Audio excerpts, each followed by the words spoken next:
Welcome, My Life as a Landlord viewers. So happy you're here. I'm excited to do a deep dive on normal wear and tear today, episode 48. I hope you learned something. You're going to learn this is a little bit of a gray area, which is why there's so many questions about it. Anyway, hope you learned something. Thanks.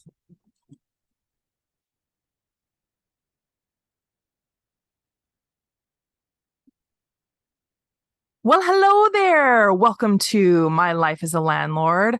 I am your host, Dr. Jen. So glad you've joined me today. I appreciate that you are educating yourself in landlord and tenancy topics. As you might know, My Life as a Landlord is all about landlord and tenant issues, and then other Salisbury adventures, both in the US and Canada. Today, we're doing a deep dive into normal wear and tear, and that's episode number 48. And there are so many questions on all of the different landlord forums, tenancy forums in both LinkedIn and in Facebook. And even property management forums that I'm in. I'm finding that there's so many questions about normal wear and tear. So we're going to do a deep dive today. We're going to talk about what it is, why it's hard to define.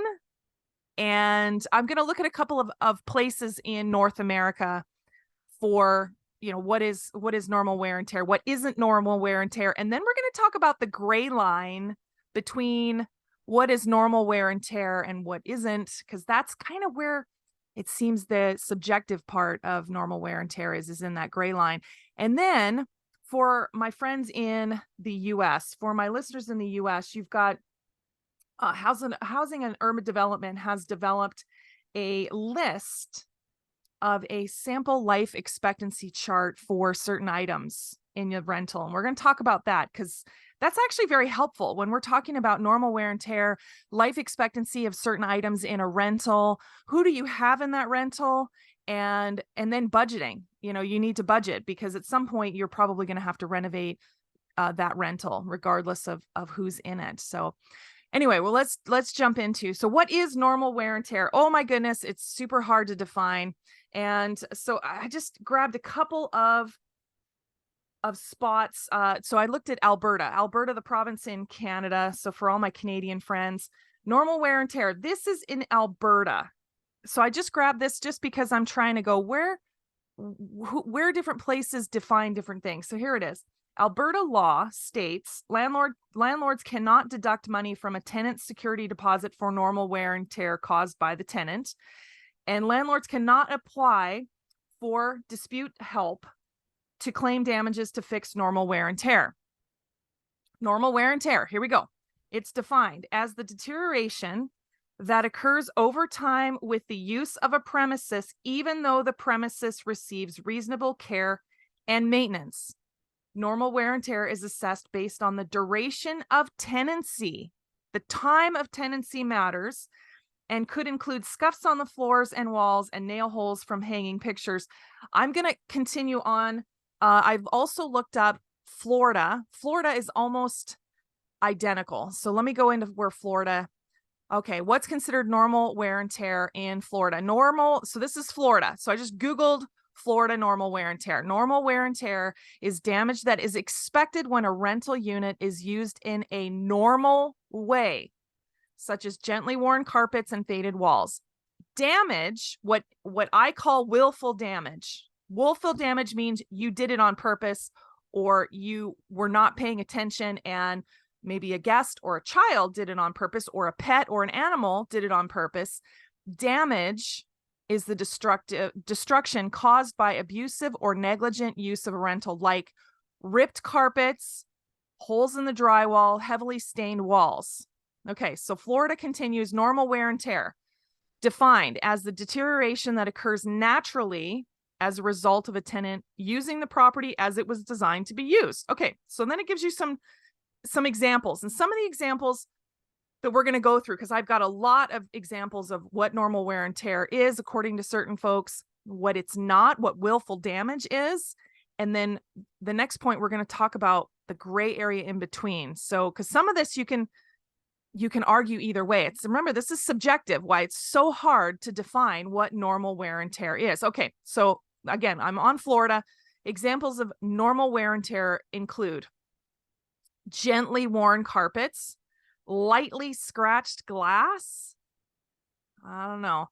Faded paint and flooring, lightly dirtied grout, loose door handles, stained bath fixtures. Okay. Now they continue. So damage, quote unquote damage, means the destruction to the rental unit that occurs because of abuse or negligence by a tenant during the course of tenancy. Again, this is straight from Florida. Examples of damage includes heavily stained, burned, or torn carpets, broken tiles or broken windows, holes in the wall, and missing fixtures. Now, fixtures is a term that can be used in several places. Is it missing plumbing fixtures? Like, is a bathroom faucet missing? Or is it missing light fixtures? Like a light is missing or a ceiling fan is missing. Either way, if a fixture is missing, I think we can agree that that is not normal wear and tear. That would be considered damage. Okay, I'm going to keep going here because I've got more examples of what is normal wear and tear. So we went through Alberta, Florida. Now let's go through what HUD's definition. HUD is the U.S. Department, Housing and Urban Development. And so this is all about housing on the federal level. Now I know Canada has something similar. I'm slanting this towards my U.S. listeners today, but Canada is very similar in all of this. So I'm painting this with a broad brush. For those of you who want to follow along, this is Appendix 5C, 5 Charlie, in HUD's Appendix 5-5. So if you're following that and you want to Google what it is, great. Please do, because you're going to look off the exact same PDF that I'm looking at for Appendix 5 Charlie for HUD damages. Okay, so this is the following list of items typically attributable to routine use or quote unquote normal wear and tear in a rental unit. Here we go. Fading, peeling, or cracked paint, slightly torn or faded wallpaper, small chips in the plaster if you have a plastered unit, nail holes, pinholes, or cracks in the walls, door sticking from humidity. You know how it sticks on the floor because it's humid? Okay. Cracked window pane from faulty foundation or the building settling. Again, none of this is willful damage. This is still normal wear and tear. The floors need a coat of varnish. Carpet fading or worn thin from walking, which brings in the time element because the time of the tenancy, the length of the tenancy matters. Loose grout and bathroom tiles. Worn or scratched enamel in old bathtubs, sinks, or toilets. Rusty shower rod. Partly clogged sinks caused by aging pipes. Dirty or faded lamp or window shades, and you can also include lighting fixtures in there. Okay, I'm going to continue on because they have another list on tenant damages, what I'm calling willful damage. Tenant damage usually requires more extensive repair at a greater cost than normal wear and tear, and often a result of tenant's abuse or negligence that is above and beyond normal wear and tear. These items, according to HUD, can be deducted. The repair of these can be deducted from a tenant's security deposit. Okay, so all my tenants out there, listen up because this is considered willful damage. This can be used, deducted from your security deposit. Okay, gaping holes in walls or plaster. Don't take a sledgehammer to the drywall. That's definitely willful damage. Drawings, crayon markings, or wallpaper that the owner did not approve. Seriously damaged or ruined wallpaper that was already there. Chipped or gouged wood floors. Doors ripped off the hinges. Oh.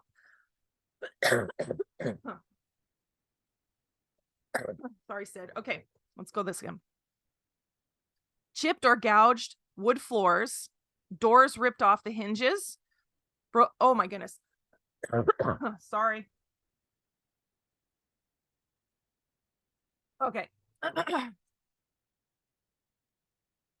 Chipped or gouged wood floors, doors ripped off the hinges, broken windows, missing fixtures, again, missing plumbing fixtures or missing lighting fixtures, holes in the ceilings from removed lighting fixtures, holes, stains, or burn in carpet, missing or cracked bathroom tiles, chipped or broken enamel in bathtubs and sinks, clogged or damaged toilet from improper use, like putting toys down the toilet, like children putting toys or apples down the toilet. That's happened. Missing or bent shower rods, torn, stained, or missing lamp from the window shades from lighting fixtures. Okay, so that's HUD's definition. So I can continue on.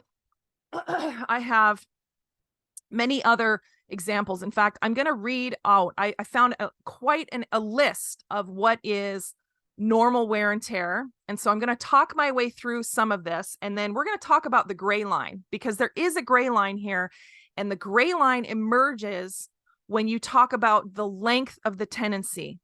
Okay, the length of the tenancy. If the tenant has been in there for 10 years, it's going to be different if the tenant has been in there for 6 months. You're going to see this as we go through. So this is why it's so subjective and why this is so difficult. Oh my goodness. Okay, I'm taking another sip here. Okay, here we go. Normal wear and tear caused by ordinary comings and goings. Well-worn keys, sticky keys, or a door lock that seems to be malfunctioning. Okay.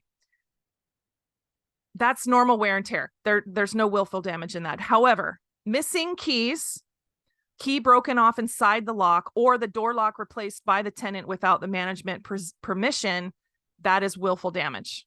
Okay. In fact, you will start to see as we go through this list, there are aspects in here for items that need to go in your lease addendum, like a key replacement charge. There should be a key replacement charge if somebody either loses a key or it breaks off inside the lock or it's missing. Yep. Something like that. If you have to replace keys, or even more important, if you have to have it rekeyed because of a tenant problem, there should be a charge for that. Okay, let's keep going. Fire extinguishers. As a landlord, you've got to keep your place safe. And so if you have a fire extinguisher that a tenant has within the unit that is gone off, the fire extinguisher has depressurized, but it has an unbroken seal, like it just leaked out on its own. Guess what? That's normal wear and tear. The tenant didn't do anything. However, if the tenant opened it up, took the seal off, and discharged the fire extinguisher, and it wasn't used to put out a fire, that's willful damage. Okay. Worn pattern in plastic countertop. That's considered a worn pattern in a plastic countertop is considered normal wear and tear. However, a burn in a plastic countertop is considered willful damage, a burn. Okay, let's talk about this for a second, because the gray area is emerging here, and I see this quite often in the forums online. What about Formica countertops, which are plastic, which has lots and lots of knife marks in it that were not there? Let's say the countertop was new when the tenant moved in. Okay, so they clearly were not using a cutting board. It's not just a one-off accidental, knife scrape. It is, they were using the counter as a cutting board. If this is something that has emerged, and it's a lot, it's clear that there was no cutting board used, and there are many, many, many knife marks, and it's wrecked this brand new plastic Formica countertop, then there is an argument there. Especially, there's an argument there that is willful damage. They should have been using they should have been using a cutting board. If the tenant has been in there for 10 years, and that has happened over 10 years, that is going to be different than if the tenant's been in there for 6 months. Okay, so as a tenant, first of all, make sure you're aware of this. Make sure you are aware that you need to be protecting the countertop, especially if you receive it new. And I'm going to split this on my landlord side. Landlords, if you're doing annual maintenance, if you're doing quarterly walkthroughs or any kind of walkthrough in your units, which you should be, or your property manager should be, this is exactly the kind of stuff you should be looking for. Now, typically you're looking at water damage, because water damage is one of the most expensive and damaging thing that can happen very quickly is water damage. However, you're also looking for normal wear and tear items. If you start to see on their brand new countertop that they're using the counter as their cutting board, you should say something, right? And maybe not even say something, have a written letter. We've done that before as well, as have a written letter after a walkthrough. All right, let's keep going. Normal wear and tear. Rust stain under the sink faucet, loose or inoperable faucet handle. But on the other side, damage caused by carelessness, abuse, thievery, mysterious disappearance, accident, rules violation, negligence, or special request. Let's say you've got a discolored sink because of either clothing dye or hair dye. That's happened where you've got a person, male or female, doesn't matter. They dye their hair purple in the bathroom sink. And guess what? The purple stays in the bathroom sink. That is willful damage. Also, if there's a missing faucet handle, if there's willful damage, again, it can be, this is a fine line, because if you've got a faucet that one of the handles comes off and they've been in there for 5 years, I would argue that's normal wear and tear. If they've been in there for 5 months, that might be willful damage. It's, again, this is subjective. This is why it's so hard to deal with normal wear and tear. Okay, let's keep going. Rusty refrigerator shelf is considered normal wear and tear, but a missing refrigerator shelf is considered willful damage. Again, depends on how long they've been in. There's a whole bunch of different ones, and we can go through this. Is wobbly toilet, rusty shower curtain rod, tracks on the door jamb where the door rubs, doors off its hinges and stored in the garage, but it's still operable if it was to be put back, plant hanger left in the ceiling. These are all items on the normal wear and tear list. Stain caused on ceiling by a leaky roof. Landlords, if you have a leaky roof, there shouldn't be any leftover anything. Cracked paint, chipped paint, which is minor. Pleasing professional tenant wallpapering if the tenant has permission. Mildew around the shower or tub, urine odor around the toilet. Oh, come on now. We've had to deal with that in annual maintenance. I would argue if that's normal wear and tear or not. Discoloration around the light fixture globe. Let's see, light fixture which is installed by tenant. Okay, make sure you're talking with your landlord if you're doing that, tenants. Window cracked by settling or high winds, faded shade, paint blistered Venetian blinds, sun damaged drapes or blinds, drapery rod which won't close properly, dirty window screen, grease stains on a parking space. All of these items you can just tell have occurred because they're just living there, right? It's just from the normal wear and tear that they're living there. All right, let's go through. I'm just going to rapid fire go through some of these other ones, and then we'll talk more about some of the gray areas. But again, you can tell that some of these items are going to be different because of the length of tenancy. Okay. And then I'll go into the guideline for the lifetime of certain items. Okay. We talked about missing keys, broken off keys, depressurized fire extinguisher, burn in the plastic countertop, sink discolored by clothing or hair dye, painted ceramic tile. This is all willful damage according to, I think this is also HUD, but this is all, I did just a general Google search as well. A gouge in the wooden floor. Oh, I see this all the time on Facebook where you have tenant move out and they've had a brand new floor. And when they move out their furniture, the corners or the holders of the carpet, the corners of the furniture, the table legs or the couch legs have gouged the floor. That's willful damage. Sorry. But if they've been in for 10 years, that's not willful damage. You need to expect to change the floor or repair it. Hole in the hollow core door. If you've got let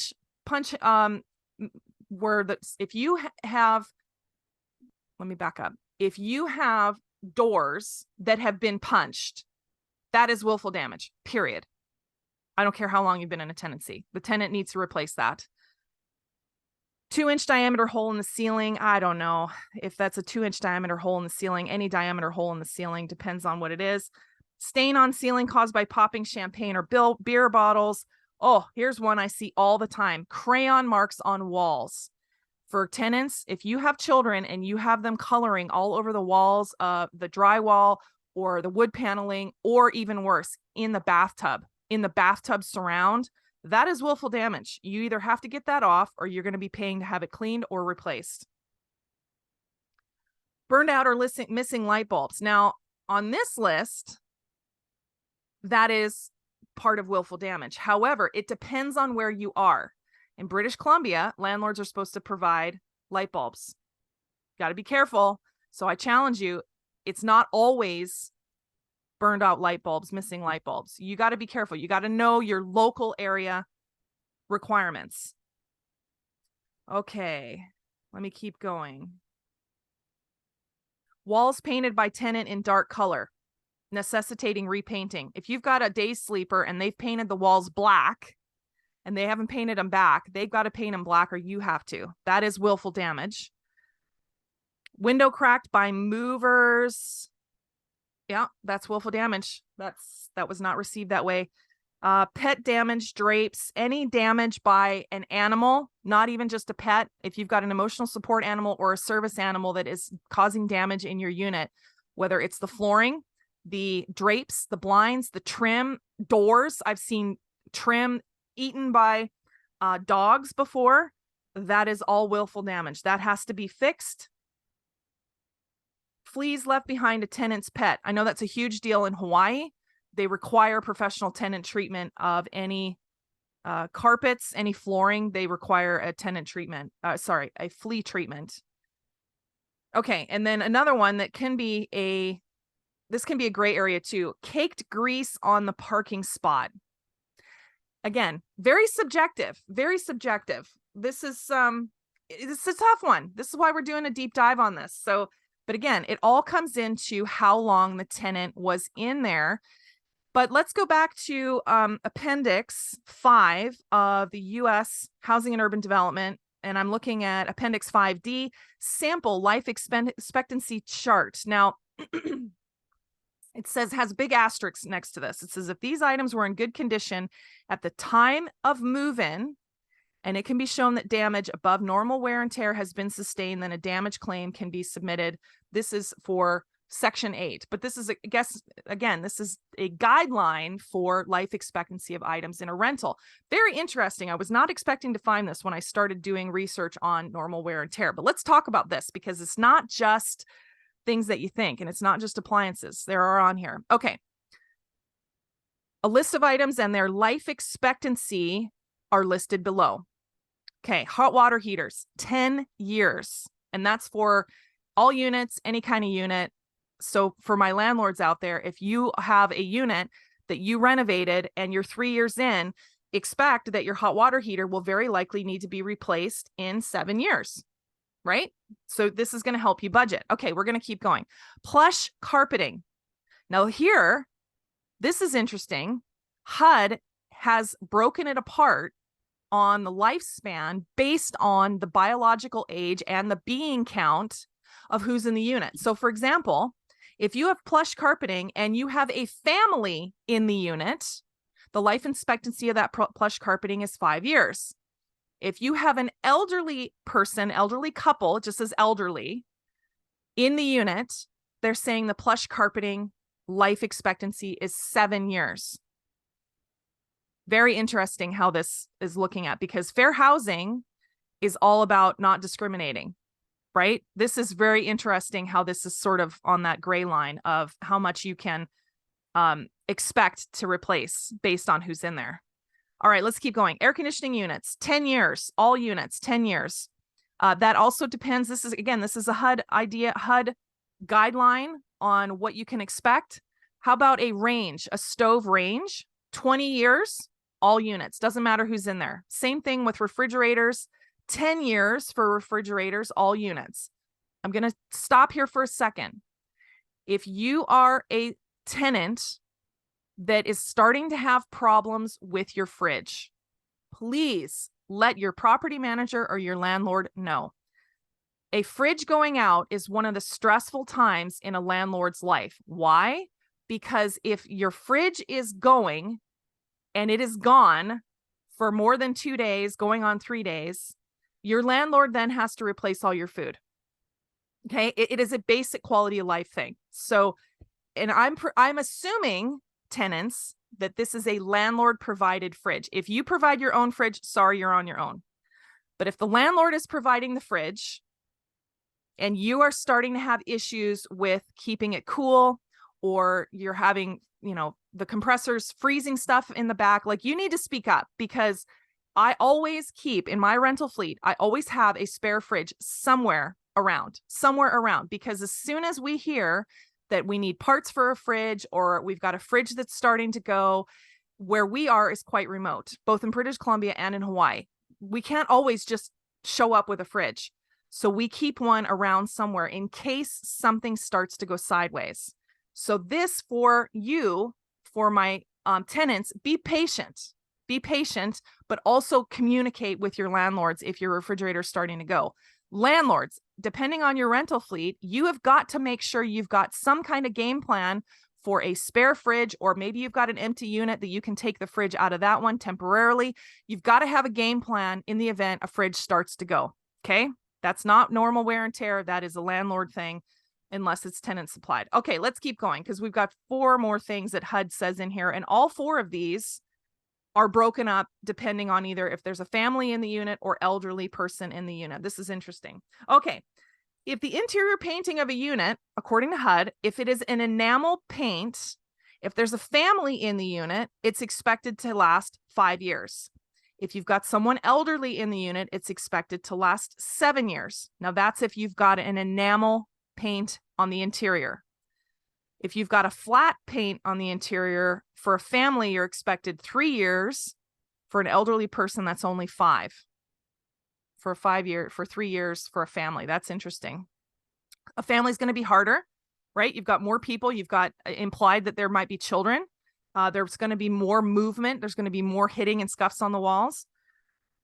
Let's talk about tiles or linoleum, or in Canada, they call it linol. If you've got a family in the unit and you've got tiles, the life expectancy of the tile is 5 years. If you've got someone elderly in there, the life expectancy is 7 years. Again, the length of tenancy and who you've got in there. But if you've got a renovation that included tiles, you can expect that you're going to start replacing some of these tiles. And that's not willful damage. Remember, this is the whole idea, is that there's a bit of a line here of when you're expecting that, what's normal wear and tear, what is the tenant's responsibility and what is willful damage that they've caused, or what can you take out of their security deposit, right? The last one is window shades, screens, and blinds. And they're saying no matter who it is, family or elderly tenants, 3 years, just 3 years. For those of you who have the mini blinds, they get quite brittle. They get sun faded pretty quickly. And so you need to be able to replace that. In BC and maybe in Canada, if you've got the pull strings, those are no longer allowed. Those are illegal. So you can't even buy them. So you've got to be able to pull the blinds up and down to operate them. And so we're phasing those out in all of our units. I don't think there's any more pull strings. And if they are, they're on their way out. We are slowly changing those out. Okay. So this is our deep dive into normal wear and tear. Holy cow. There is so much on this. What is normal wear and tear? It's super hard to define, but it's, there's a way that you can, it's almost a formula, but again, there's a curveball in there on how long the tenant was in there, right? Subjective. So one of the questions that we've got is a tenant that departs and says, hey, wait a minute, my landlord is charging me for this, that, and the other. There is an argument of whether that was willful damage. And these resources that I read to you today, it helps define what is the tenant responsibility, what can be deducted out of the security deposit and what can't, especially if it results in a dispute. Then you've really got to kind of know what is the role there. If a tenant's been in there eight years and there is some floor gouges and it was a brand new unit before, again, very subjective. Ooh. Okay, we'll keep going. All right, so we've gone through quite a bit about willful damage, normal wear and tear. We talked about Alberta, we talked about Florida, talked a lot about HUD's definition. But here's your call to action, all my tenants and landlords out there. Go to where your rental is, the location of your rental, province, state, territory. Read your Rentals Housing Act or Tenant Landlord Code, whatever it is, and read about the normal wear and tear in that rentals area. You have to know, as a tenant and as a landlord, what are the rules? Now, if you're in the US, I read the federal life expectancy chart from HUD, right? So you have some guidelines there. But if you've got something that's just normal wear and tear, you're just opening the lock, opening the door, opening the closet, opening, your refrigerator, and it's just basic wear and tear, then you can't charge for that, landlords. You can't deduct that from But again, it's subjective. And because a security deposit is not rent, you now have to go very likely to small claims court. And so it's not rent. It's very interesting how this all works. But that's your call to action. Go and educate yourself on how you can understand the difference between willful damage and normal wear and tear in your area. Let me know your comments and questions. You can email me anytime, learn@mylifeasalandlord.com. Comments, questions create the next podcast and future resources. And speaking of resources, don't forget the resources on our website that are free. Go to mylifeasalandlord.com and you get 2 free blackout bingo cards. These are guides that are designed to help you educate yourself as you start to figure out the nuances in your local area. So please make sure you do that. Next week's topic is another Salisbury Adventure topic. This is episode 49, and it is all about the Jones Act. Keeping up with the Jones Act with Colin Graybo, who is a research fellow at the Cato Institute in Washington, D.C. We talk about domestic shipping and how Canada and the U.S. are intertwined in the Jones Act and how that is going to affect housing moving forward. That's next week, Keeping Up with the Jones Act. I will see you there.